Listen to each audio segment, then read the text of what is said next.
నమస్తే అందరికీ. ఐఎమ్ చంద్రశేఖర్, మహాజన రాష్ట్ర సమితి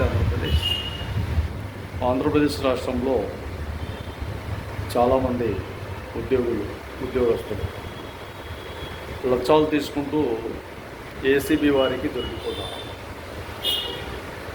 ఏసీబీ వారికి దొరికిపోయిన తర్వాత తల వంచుకొని మొమ్మాట పడుతూ తలను మీడియాకు చూపించలేక చేతులు ఇట్లా పెట్టుకుంటూ కనపడకుండా అవమానంగా అంతగా ఫీల్ అయ్యేటప్పుడు మరి లంచం తీసుకోవాలా? లంచం తీసుకునేటప్పుడు మీ అవమానం ఫీల్ కాలేదా?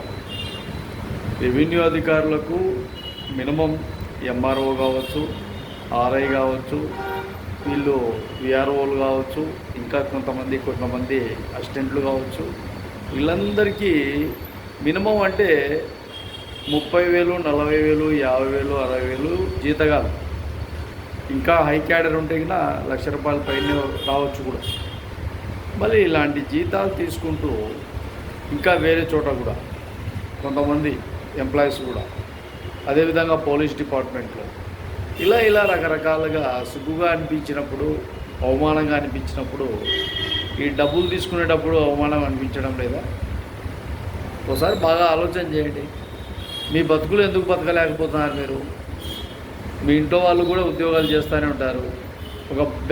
ఒక మేనేజర్ ఉన్నాడు అనుకోండి, ఆ బ్యాంకు మేనేజరే ఒక కుటుంబంలో మేనేజరే కాదు, వాళ్ళ భార్య ఇంకొక పోలీస్ డిపార్ట్మెంట్లో ఉండొచ్చు, లేదంటే వాళ్ళ సర్కిల్, లేదంటే వాళ్ళ తమ్ముడో, వాళ్ళ అక్కనో, వాళ్ళ చెల్లెలో, లేదంటే వాళ్ళ నాన్ననో, వాళ్ళ అమ్మనో, ఎవరొక రకరకాలుగా ఏదో ఒక డిపార్ట్మెంట్లో ఉంటారు. వాళ్ళు చదివారు కాబట్టి ఉంటారు. ఈ చదివిన దానికి మరి లెక్క జమ ఏ విధంగా తయారైపోయింది? చదువుకునేటప్పుడు ఏ విధంగా ఆలోచన చేసి ఉంటారు? నేను ఒక బలమైన నీతిగా ఉండాలా, ప్రజలకు అందుబాటులో ఉండాలా, ప్రజలకు సేవ చేయాలా, రకరకాలుగా ఏదో ఆలోచన చేస్తారు. ఇక్కడికి వచ్చిన తర్వాత పోలీసు వారికి, ఏసీబీ వారికి దొరికిపోయి సిగ్గుపోతుంది, అవమానం అవుతుంది అని కళ్ళు మూసుకుంటారు, తల దించుకుంటారు. చాలా కరెక్ట్ కాదు.